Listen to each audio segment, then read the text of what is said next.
Podcast Bichos Tagarelas. Com Fábio Marçal e Ricardo Weg e gente convidada.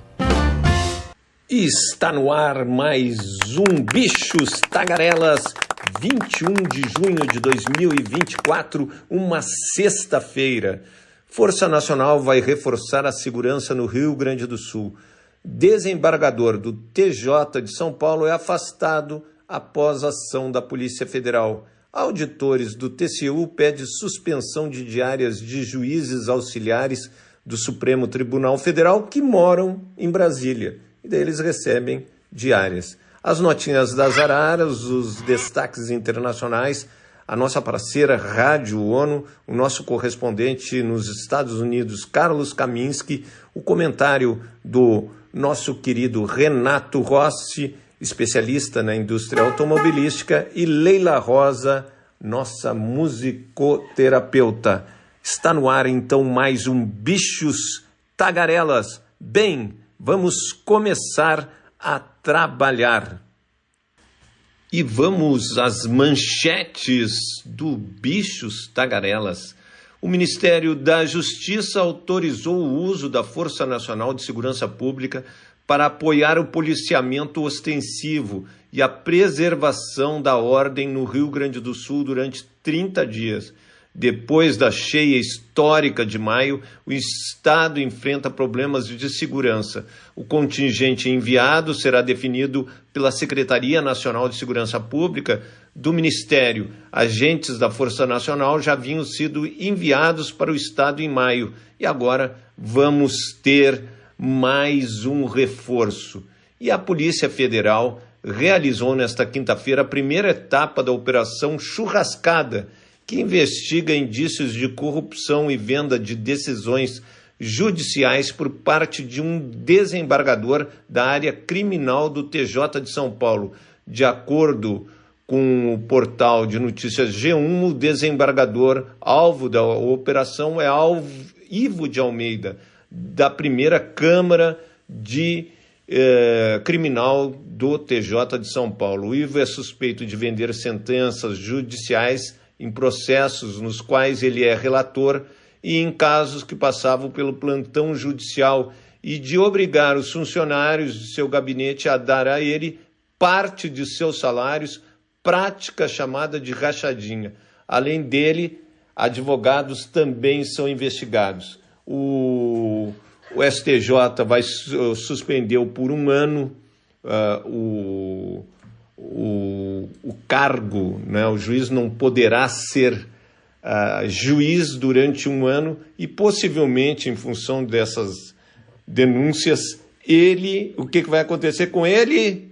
Ele vai ser aposentado, porque a pena máxima de um juiz é a mesma pena máxima que ocorre no Exército, né? Que é o que morreu, aparentemente morreu quando um militar ele cumpre uma pena superior a 2 anos, ele também é aposentado. É uma vergonha? É. E vamos lá, os auditores do Tribunal de Contas da União pediram na última sexta-feira a suspensão do pagamento de diárias a juízes auxiliares do STF, Supremo Tribunal Federal, que mora em Brasília. A medida, que depende da validação do ministro relator Haroldo Cedras, valeria para juízes vinculados ao TJDF, o Tribunal de Justiça do Distrito Federal e de Territórios. Então, a medida, que gerou um efeito cascata nos tribunais superiores, tem turbinado salários de juízes em mais de R$10 mil. E isso não entra no imposto de renda, porque são diárias. Ai, meu Deus, são diárias, então é dinheirinho limpo, o cara mora... E daí tudo é moral para o judiciário, tudo é moral. E o que seria o imoral?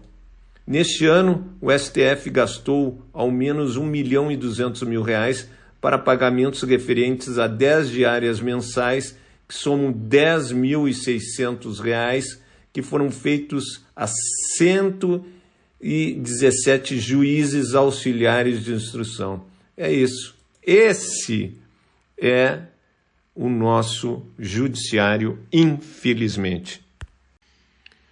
E vamos às notinhas das araras, a sua agenda de Brasília e do Brasil. Lula anuncia investimentos nas áreas portuárias e de transformação digital no Piauí e vai ao Maranhão do Juscelino Filho, acompanhado por Juscelino Filho, que está respondendo na Polícia Federal um inquérito por desvios de verbas, utilização de verbas para o bem da família. Isso é muito ruim para a política. Imposto de renda, Receita Federal abre consulta ao segundo lote de restituição. Mercados esperam que o dólar baixe, né? Porque não tem um motivo. O Copom, que era o que se esperava, o Copom não aumentar e nem reduzir a taxa de juros, a Selic, que ficou em 10,5%. Então o Lula vai em Teresina para cessões de terrenos da União. Em São Luís do Maranhão renova o contrato de concessão do Porto do Itaqui.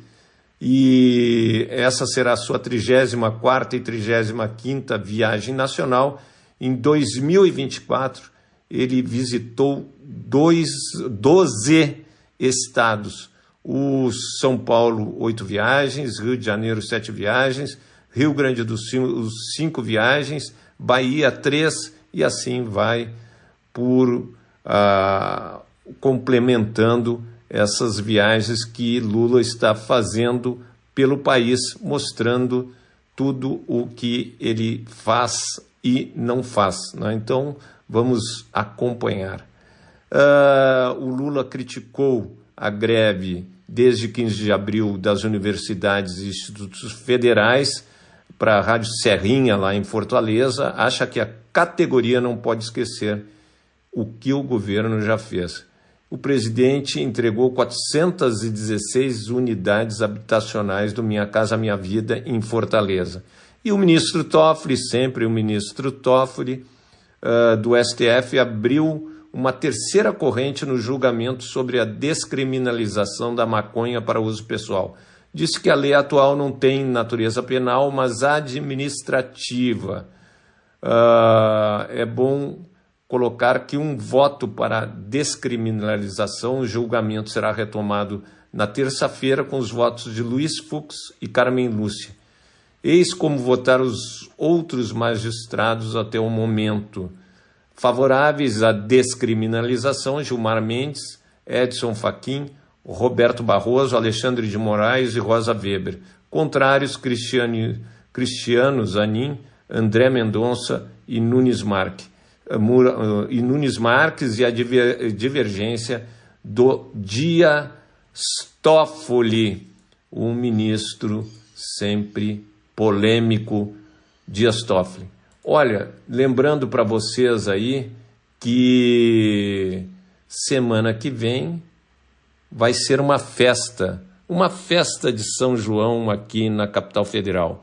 O presidente da Câmara, Arthur Lira, ele simplesmente liberou o trabalho presencial para os deputados do Nordeste e para os deputados do Rio Grande do Sul.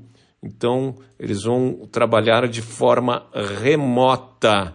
Só que nem o Arthur Lira, nem o presidente do Senado estarão aqui, o Rodrigo Pacheco, e muitos ministros do STF. Eles só trabalham até terça-feira, ou seja, eles só trabalham terça-feira. Segunda, geralmente, eles não trabalham, vão trabalhar terça-feira, e daí eu pergunto para vocês, aonde vai todo mundo? Para o famoso congresso do Gilmar Mendes em Portugal. Ele é dono do Instituto do IDP e ele tem uma sede do IDP lá em Portugal, em Lisboa, e ele vai fazer então esse encontro lá em Portugal. E vocês sabem quem vai pagar essa conta de jatinhos e de primeira classe, de seguranças? É uma coisa assim, eu calculei por cima, porque eu já trabalhei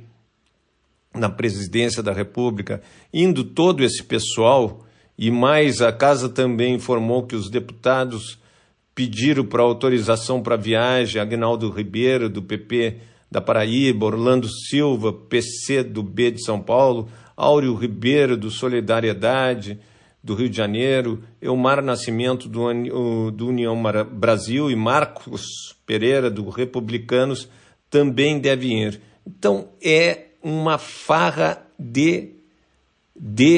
no Senado, além do Jacques Wagner, devem ir a Lisboa Elisiane Gama, Ciro Nogueira, Ângelo Coronel, e assim é uma festa, né, da democracia. Esse é o cálculo que eu fiz, que para levar todo esse pessoal em jatinhos da FAB, em primeira classe, é algo em torno, seguranças, assessores, é algo em torno de 3, 4 milhões de reais do vosso dinheiro.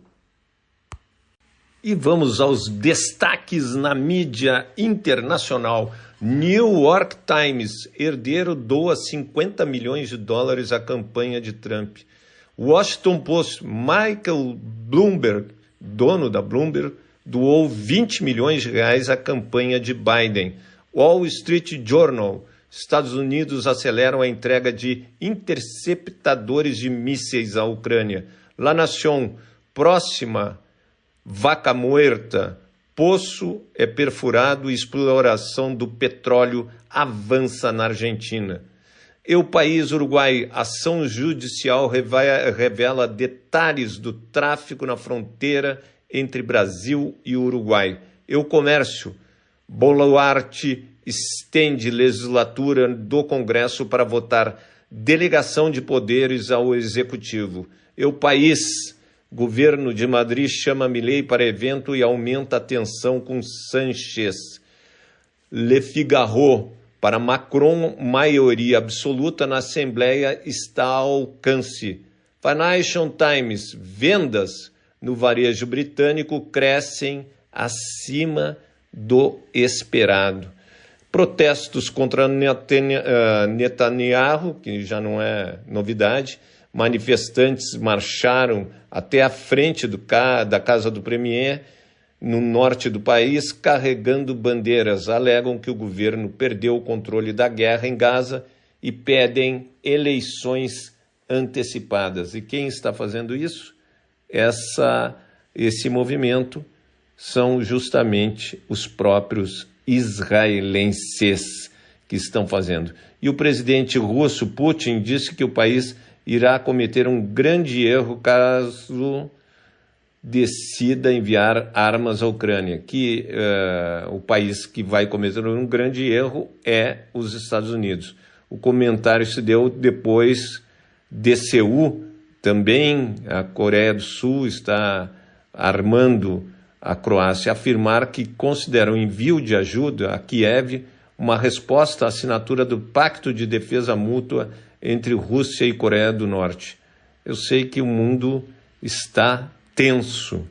E o porta-voz do Conselho de Segurança Nacional dos Estados Unidos, John Kirby, anunciou que o governo vai facilitar o envio do sistema de defesa aérea para a Ucrânia.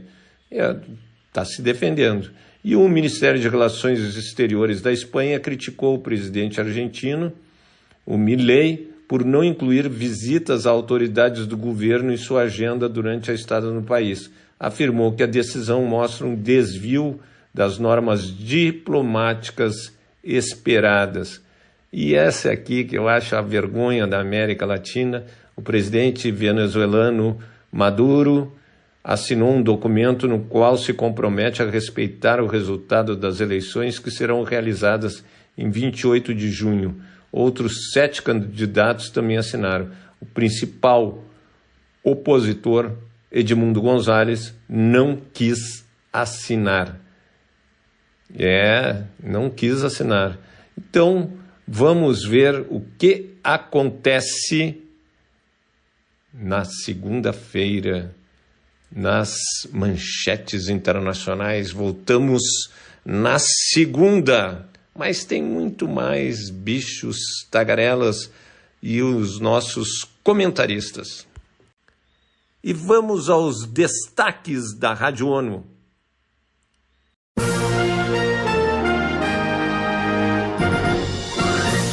Está no ar o Jornal da ONU com Eleutério Gavan. Estes são destaques de 20 de julho de 2024. Nações Unidas alertam para a transformação de tecnologias digitais em armas.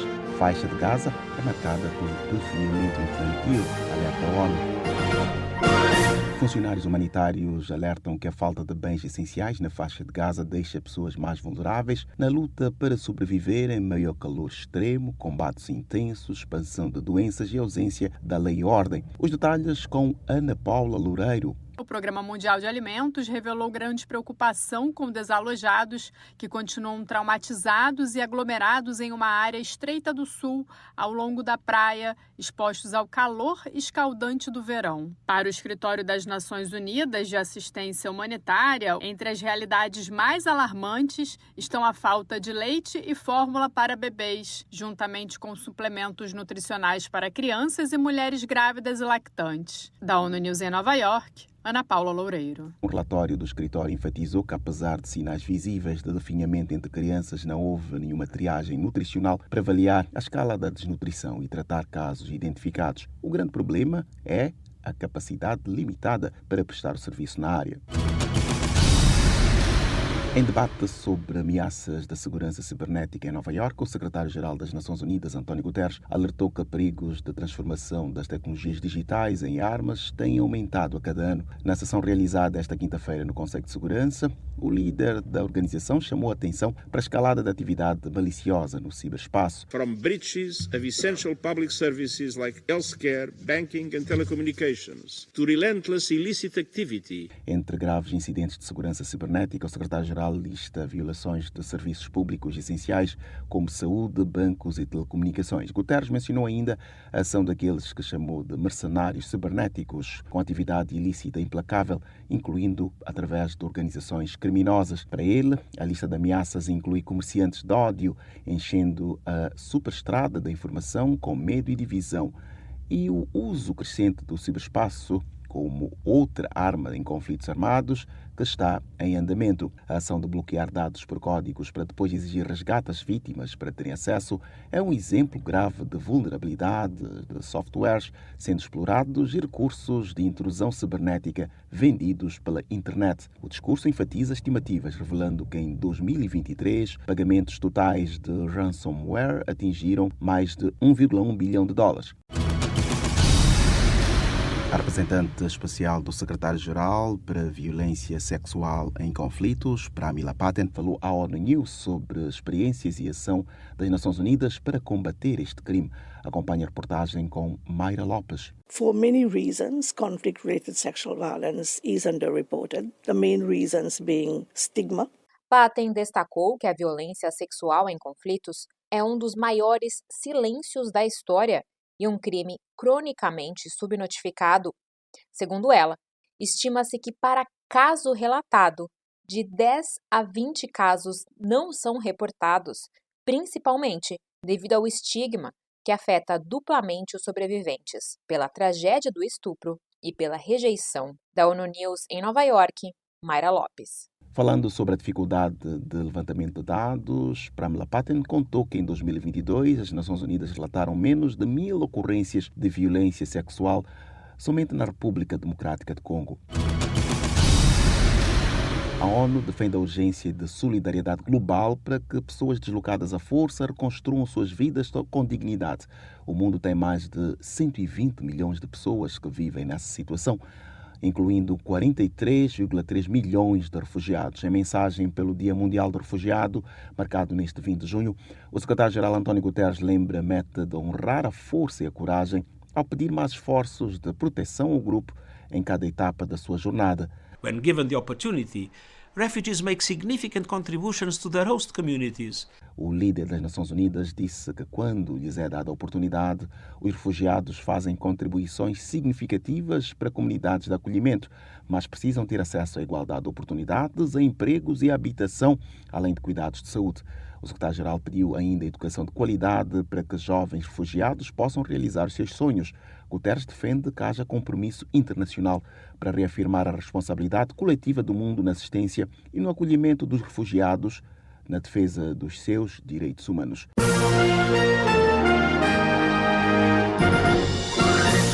Este foi o Jornal da ONU. Confira mais detalhes sobre estas e outras notícias no site da ONU News em português e nas nossas redes sociais. Acesse ainda o Twitter @ONU News. E diretamente de Nova York, Carlos Kaminski, nosso correspondente. Olá, Ricardo Veg, olá, Fábio Marçal, olá, Renato Rossi, bichos tagarelas. Aqui Carlos Kaminski de Nova York.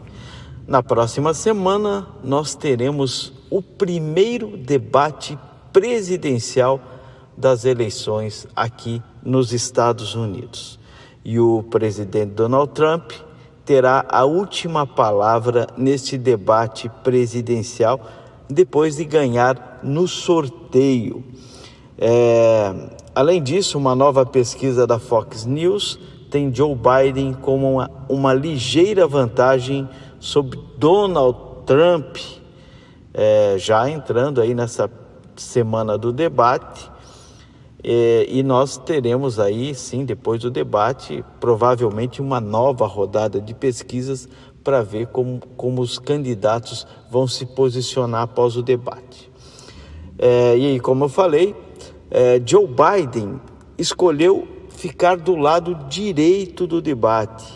Ele ganhou no sorteio a preferência de escolher o lado aonde iria ficar no auditório, ou melhor dizendo, no palco, né, da apresentação do debate. De acordo com a CNN, esse debate terá 90 minutos e vai começar às 21 horas. E acontecerá dia 27 de junho em Atlanta. Como eu já falei, é o primeiro debate de 2 debates entre Donald Trump e Joe Biden. O segundo, que vai ocorrer no dia 10 de setembro e será apresentado pela ABC News. No debate da CNN, que será transmitido simultaneamente na ABC e na ABC News Live, com pré-cobertura a partir das 20 horas. Então, são aí os detalhes desse debate que promete ser muito empolgante. E Joe Biden vai para Camp David para se preparar para esse primeiro debate contra o ex-presidente Donald Trump. No início dessa semana, outras regras foram anunciadas pela CNN, como silenciar o microfone dos candidatos, a menos que seja a vez deles de falar, e não permitir adereços, apenas caneta, papel e uma garrafa de água. Não haverá declarações de abertura, 2 intervalos comerciais e nenhum público no estúdio. Biden e Trump terão 2 minutos para responder às perguntas feitas pelos moderadores Jack Tapper e Dana Bash, seguidos por 1 minuto cada para responder e também dar a sua réplica. Haverá uma luz vermelha piscando para indicar aos candidatos de que eles têm 5 segundos restantes do tempo final da sua resposta. Como eu já tinha falado, o presidente Joe Biden vai se reunir em Camp David com o ex-chefe de gabinete Ron Klain e outros conselheiros e assessores de longa data, enquanto Trump está realizando reuniões políticas com conselheiros e aliados do Congresso sobre questões como imigração, economia e democracia. Ele também fará campanha na Filadélfia neste final de semana e participará de arrecadações de fundos na próxima semana. Biden e Trump serão os únicos candidatos no palco depois que a janela de qualificação se fechou à meia-noite, disse a CNN. Robert Fitzgerald Kennedy Jr., concorrendo como independente, ficou aquém de atender aos requisitos de votação e acesso à cédula de rede. Ele chamou sua exclusão do palco de não democrática, não americana e covarde. Essa é a informação de hoje, então, sobre esse importante debate, o primeiro da eleição presidencial deste ano aqui nos Estados Unidos, que vai acontecer no dia 27 de junho. Eu fico por aqui, um forte abraço a todos. E o comentário do franco-brasileiro, meu amigaço Renato Rossi. Amigos de Bichos Tagarelas, tudo bem? Mas realmente o Brasil está virando um país surrealista, né? Eu jamais imaginei que um governo com um viés ideológico e uma ideologia... Viés não, né? Uma ideologia bem solidificada pela esquerda, né? Porque é um governo que oriundo do Partido dos Trabalhadores, do PT, que foi sempre um governo, sempre um partido de esquerda, iria propor o que propôs, assim, com todas as palavras, né, pomposas, a presidente atual da Petrobras, uma senhora, aliás, que tem o charme de um repolho, né?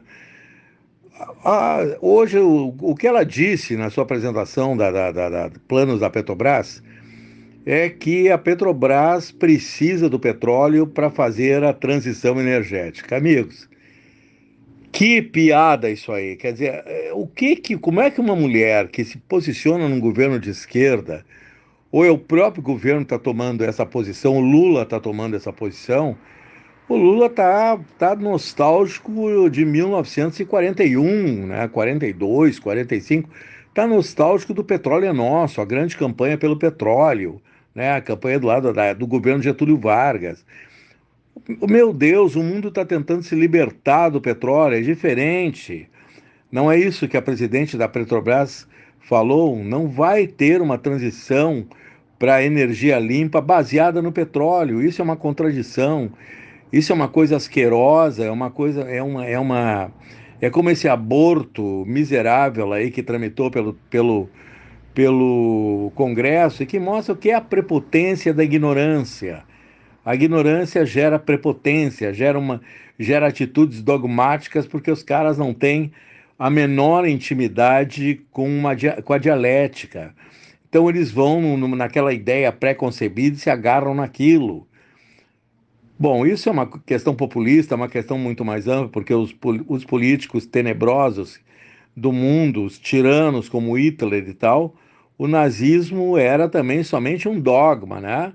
2 ou 3 dogmas, mas o principal dogma era matar judeus, né? E conseguiram, né? Fizeram uma máquina de extermínio que matou 6 milhões e parece que agora o senhor Netanyahu aprendeu essas lições, né?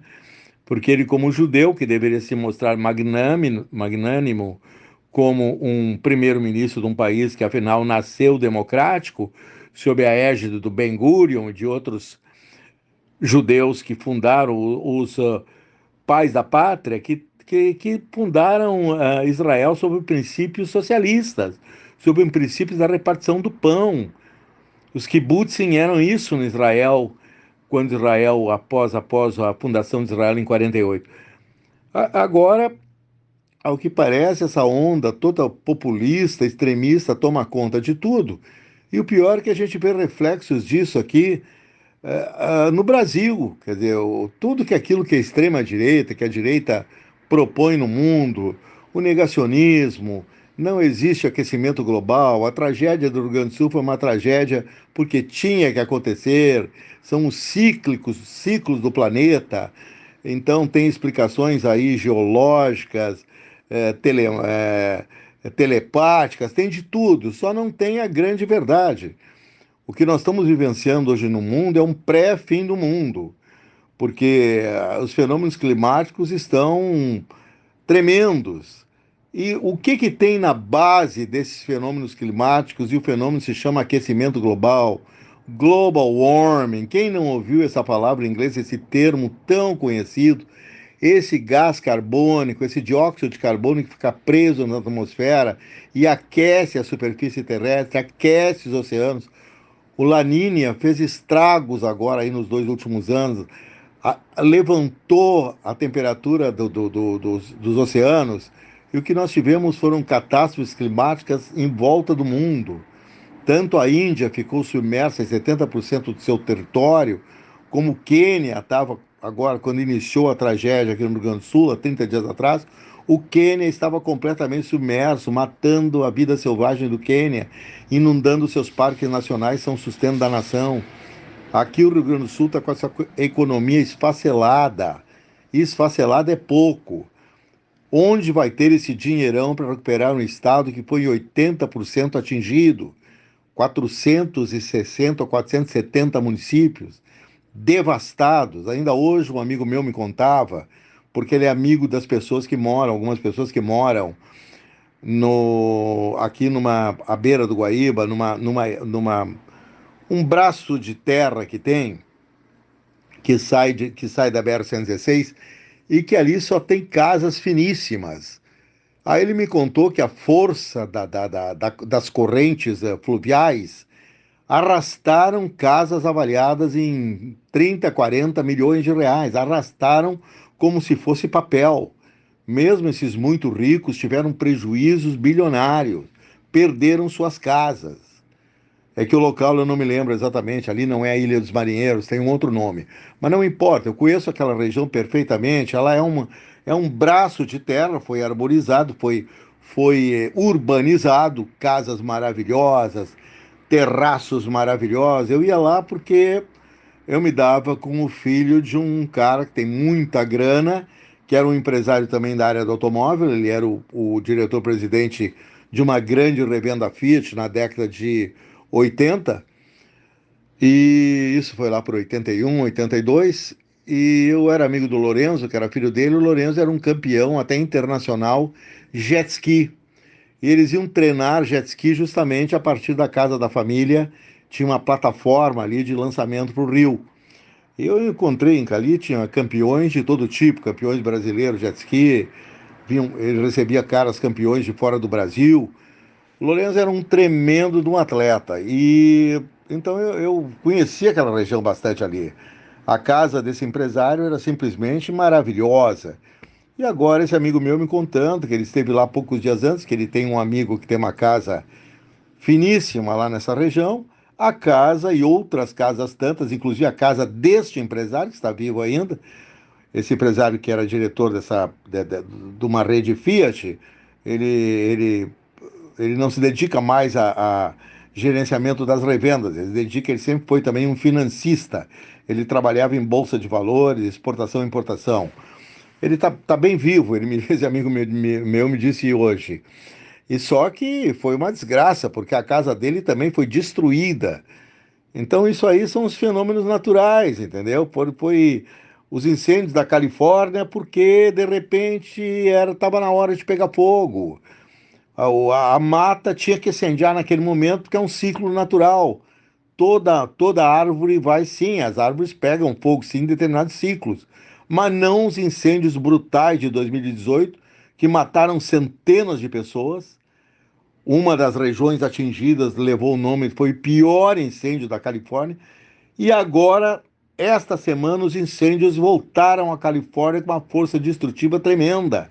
Ninguém mais aguenta, nem as companhias de seguro que faliram naqueles incêndios, companhias poderosas nos Estados Unidos da América. E aqui também, o prejuízo, imagina uma enchente que faz com que 220, 230 mil carros virem sucata, grande parte deles. Os carros novos não têm recuperação, tem circuitos eletrônicos que não podem ser recuperados depois de atingidos pela água.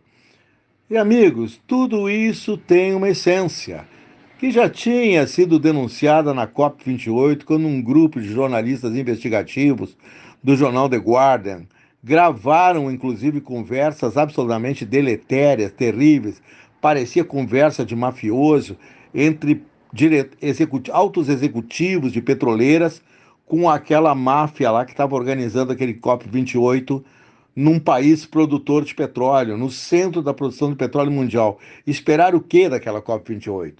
Nada, né? E nas conversas que foram até gravadas, aparece justamente um conluio deles bolando formas, por exemplo, de denegrir a imagem do carro elétrico no mundo. O que está acontecendo? Basta que a gente acompanhe a imprensa internacional. Eu cansei de ver dezenas de matérias extremamente capciosas, extremamente mentirosas na imprensa europeia, na imprensa francesa, contra o carro elétrico. Caras que estão no jornal, na revista Le Nouvel Observateur, estão lá no Le Monde, estão até em jornais até de centro-esquerda, o Figaro, que é um jornal de direita, e os caras falando mal do carro elétrico para burro, dos chineses de preferência. E agora vem essa senhora da Petrobras pleiteando fazendo essa piada, uma piada que era digna daquele humor pastelão horroroso, daqueles trapalhões, piadas racistas, piadas homofóbicas. Naquela época até a Globo se permitia isso. Mas agora isso não tem graça nenhuma, você dizer que vai promover a transição energética com o petróleo extraído da Amazônia. Um santuário ecológico vai ser destruído, toda a procura por petróleo tem efeito colateral, que é destruição do meio ambiente, e o seu Lula está ali na boa, né? O seu Lula virou agora novamente explorador do petróleo, quando ele deveria estar fazendo com a Marina Silva um discurso pró-meio ambiente, dizer, olha, não vai ter exploração de petróleo em bacia nenhuma da Amazônia, em lado equatorial, não sei que lado não interessa. A Amazônia tem que ser preservada, não tem que tirar petróleo da Amazônia. E nem esse petróleo sujo vai chegar ao combustível limpo, não é por aí que se chega. Uma coisa independe da outra. O combustível fóssil tem que ser eliminado. E agora, com a extrema-direita e a direita no poder na Europa, eu acho que já tem influência disso aí aqui no Brasil, porque também os chineses estão chegando no Brasil, já não estão fazendo mais só carros elétricos, né? Esses que compraram fábrica aqui, como lá em Camaçari, a BYD sabe que ela vai produzir 90% de carros híbridos, são carros com motor elétrico e com motor a combustão. Quer dizer, petróleo então para eles, né? Tem que dar petróleo para esses caras. Então, amigos, não dá para entender. Sinceramente, eu não entendo como um governo de esquerda tem a coragem de afirmar que a transição, o sucesso da Petrobras, principalmente na Amazônia, vai promover a chegada do Brasil ao combustível limpo. Não vai chegar nunca. Isso é a vanguarda do atraso. Um abraço para todos vocês. E a nossa musicoterapeuta Leila Rosa fala hoje sobre o Ivan Lins.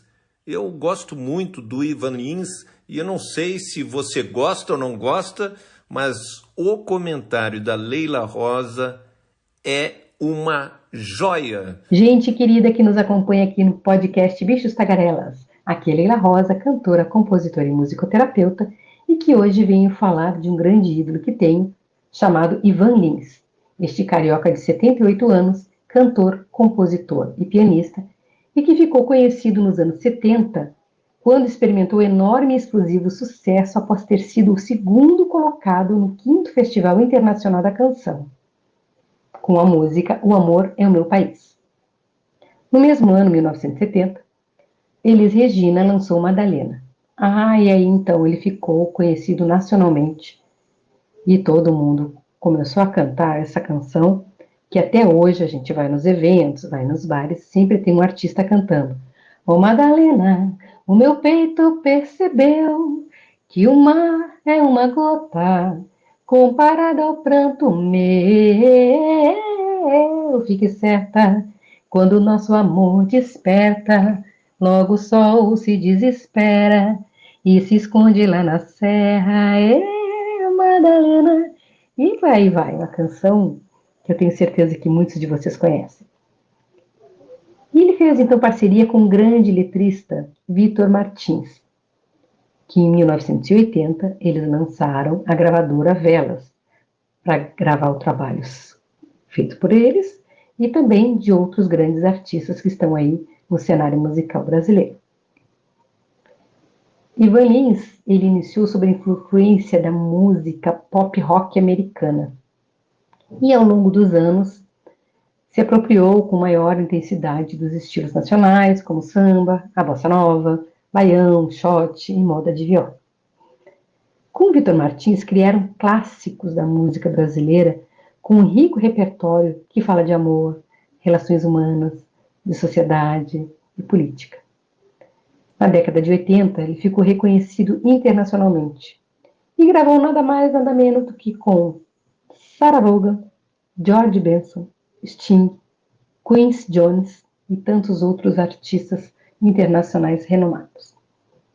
Em 2005, ganhou o Grammy Latino de melhor álbum e teve na sua carreira mais de 10 indicações ao Grammy, com mais de 600 composições e participações, mais de 90 trilhas de filmes e novelas e mais de 6.000 apresentações em 50 anos de carreira.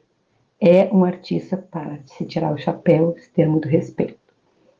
Alguns anos atrás eu fui com uma amiga, uma querida pianista, que foi defender a sua tese de mestrado na Unicamp, em Campinas. E lá conheci uma outra aluna que estava fazendo a defesa da sua tese de doutorado. E ela fez a tese em cima da obra do Ivan Lins. E ela comentou comigo que o trabalho de pesquisa foi feito pela grandiosidade das suas composições, da riqueza melódica e harmônica, da quantidade de notas, assim, que tem uma sonoridade incrível do seu trabalho, da sua obra. E que lá fora ele tem um reconhecimento que a gente não tem noção, né? Nós aqui no Brasil, do reconhecimento devido a essa qualidade musical das suas composições, do seu trabalho. Ivan Lins lançou muitos e muitos hits. Aqui não me cabe falar, vai faltar tempo, né? Então eu vou falar aqui do Novo Tempo, que é uma das canções que eu gosto muito. Iluminados é outra composição linda. Vitoriosa, que todo mundo aí conhece. Dinorá. Ih, vai faltar tempo para falar. E tem uma que todo mundo gosta de colocar no repertório de casamento, que é Vieste, que é assim. Vieste na hora exata, com ares de festa e luas de prata. Vieste com encantos, vieste com beijos silvestres colhidos pra mim. Vieste com a natureza, com as mãos camponesas plantadas em mim. Vieste com a cara e a coragem, com malas viagens pra dentro de mim. Meu amor, é uma composição que, olha, escutem aí toda, né? Que agora aqui eu não posso cantar, porque não temos tempo. Bom, resolvi falar de Ivan Lins, porque ele estará agora sábado próximo com a Camerata de Florianópolis, aqui em Florianópolis, se apresentando. E claro que eu estarei lá na primeira fila para assistir. Gente, foi um prazer estar aqui com vocês. Obrigada por nos ouvirem, nos acompanharem. E eu deixo um beijo carinhoso, com muitas notas musicais. E até a próxima semana. Beijo, tchau, tchau.